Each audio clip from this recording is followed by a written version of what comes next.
On June 8, 1967, a devastating attack the U.S. never saw coming unfolded, one that would affect the long-standing relationship between the U.S. and Israel.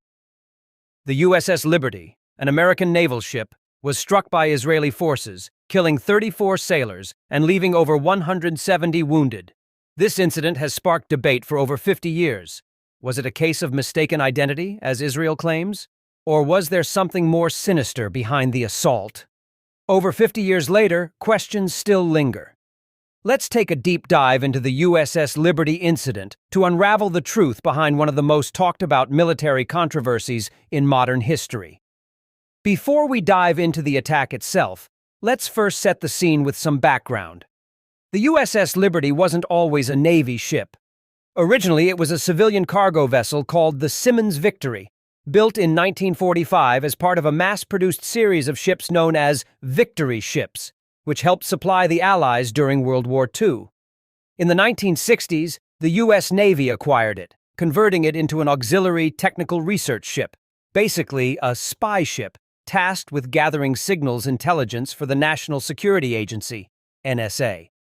The ship had already completed 5 missions off the west coast of Africa before its fateful journey in 1967. The USS Liberty was sent to the eastern Mediterranean Sea during the Six-Day War between Israel and several Arab nations.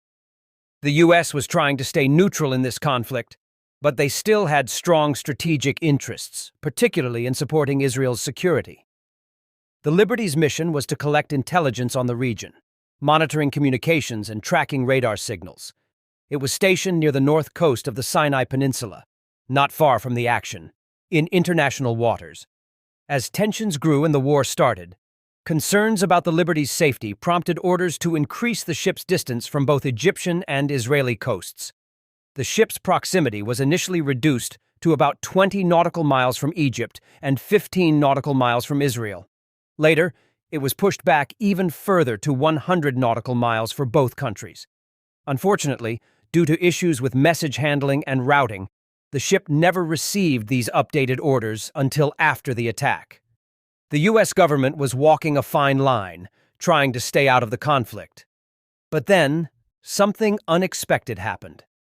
On June 8, 1967, the USS Liberty was just off the coast of the Sinai Peninsula, about 13 miles from Egypt's territorial waters. The ship was out of the direct conflict zone, but still operating in an area where tensions were high. It was an ordinary day until, suddenly, disaster struck. Israeli warplanes, including Mirage 3 jets, began bombing the ship, followed by strafing runs and machine gun fire. But the attack didn't stop there. Israeli torpedo boats, fast-moving vessels, then launched torpedoes at the ship. The assault lasted about a whopping 75 minutes in total, causing devastating damage to the Liberty, which was an unarmed research vessel, not a warship. During this time, the crew of the Liberty was caught completely off guard and unprepared for such an assault. As the attack went on, the Liberty's crew attempted to defend the ship and send distress signals. However, the ship's communications were jammed, and help from the U.S. Navy or nearby forces was delayed. In the end, 34 U.S. sailors lost their lives, and 171 were wounded. The ship, though severely damaged, didn't sink. It was able to limp away from the scene, with the crew keeping the ship afloat despite the massive damage. Eventually, the USS Liberty was escorted to safety by U.S. forces, but the lasting emotional and physical scars of the attack would haunt the crew members and their families for years to come. After the shocking and unprovoked attack, the Israeli government had some explaining to do. Israel did admit to the attack but claimed it was a tragic mistake. They said their forces had mistaken the USS Liberty for the Egyptian ship El Qusair, which was nearby at the time. According to Israel, the Liberty's size and markings caused confusion, and they truly believed they were attacking an enemy vessel. They also said that the attack happened in the heat of battle when tensions were running high. But this explanation was hard for many to accept. At the time of the attack, the USS Liberty was flying the American flag, and the ship's identification was clearly marked in large white letters on its hull. In fact, It's been shown that the flag and identification number were easily visible from the air. This means that Israeli aircraft would have known it was an American ship about an hour before the attack happened. So, when Israeli torpedo boats launched their strike much later, it seemed like they ignored the obvious signs that the Liberty was not an enemy ship. To be fair, Israel quickly expressed deep regret and apologized for the attack. They even offered compensation to the families of the sailors who were killed or injured. For many, this apology seemed to close the chapter on the incident, but not everyone was convinced. So, how did the United States respond? Well, not with the outrage you might expect. After the attack, the U.S. Navy launched its own investigation. They agreed with Israel's explanation, concluding that the attack was indeed a case of mistaken identity. The official report said that Israel didn't intentionally target the Liberty and found no evidence of foul play. According to this report, it was just a tragic mistake that could have been avoided with better identification procedures. However, the official U.S. records of the Liberty incident were classified as top secret and kept away from the public. Both the U.S. government and Israel issued a joint statement saying that the attack was simply the result of an error and nothing more. But not everyone accepted that explanation. Admiral Thomas H. Moorer, the chief of naval operations at the time, made it clear that he couldn't accept the claim that it was a case of mistaken identity. Let's take a step back. Many people didn't agree with the official story. Survivors of the attack, including several crew members who were there, have repeatedly questioned the conclusions of the investigation. Some of them argued that the attack was way too precise to be a mistake. The way the air and sea strikes were coordinated, how the communication and radar systems were specifically targeted, and the overall intensity of the assault seemed too planned, too deliberate to have been an accident.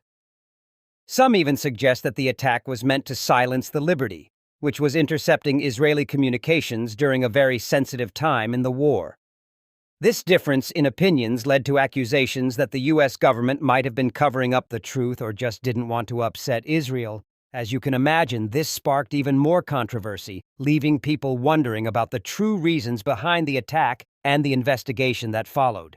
In the years after the attack, many conspiracy theories and alternative explanations started to surface.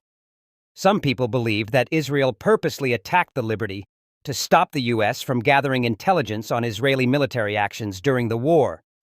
Others argued that the U.S. government downplayed the attack to avoid damaging its relationship with Israel. But what do you think might be going on here? Well, one theory suggests that the attack on the Liberty was part of a bigger Israeli plan to avoid foreign interference in the conflict. The idea is that if the U.S. had learned just how much Israel was capable of and what their intentions were, it might have tried to stop Israel from acting as it did in the region. The Liberty's intelligence-gathering efforts may have been seen as a threat to those goals. On the other side, supporters of Israel argue that the attack couldn't have been intentional. They point to how chaotic the war was and claim that in such a tense situation, mistakes were bound to happen. They believe the attack was a tragic but honest mistake, made worse by the fact that the ship wasn't identified correctly. The USS Liberty incident didn't cause a major shift in U.S.-Israel relations, but it certainly left a lasting impact on the survivors and their families. For them, the attack is still an open wound that's never fully healed. The conspiracy theories and questions about a cover-up have only added to the sense of injustice many still feel. Back in 1967, the incident was largely ignored, with the official story being accepted by most. The U.S. government did little to dig deeper into the matter, but for the people who were there, and many military officials who questioned the investigation, the attack is still an unresolved issue. Survivors continue to seek recognition and accountability, questioning the official findings and demanding justice for their fallen comrades. So, what do we make of the USS Liberty incident? Was it a tragic mistake, or was it a deliberate attack covered up by both the Israeli and U.S. governments to protect political interests? The truth is, we may never know for sure. The attack left a lasting impact on the Liberty's crew, and the questions surrounding it are as relevant today as they were back in 1967. At the end of the day, the story of the USS Liberty is not just about the attack itself, but about the controversy, the conspiracy theories, and the struggles for justice that have followed in its wake. Whether you believe the official narrative or you suspect there's more to the story, one thing's for sure. The USS Liberty incident will always be a defining moment in the history of U.S.-Israel relations and one of those controversial happenings in the history of military operations. If you enjoyed this video, make sure to like and subscribe to the channel for more content. See you in the next one.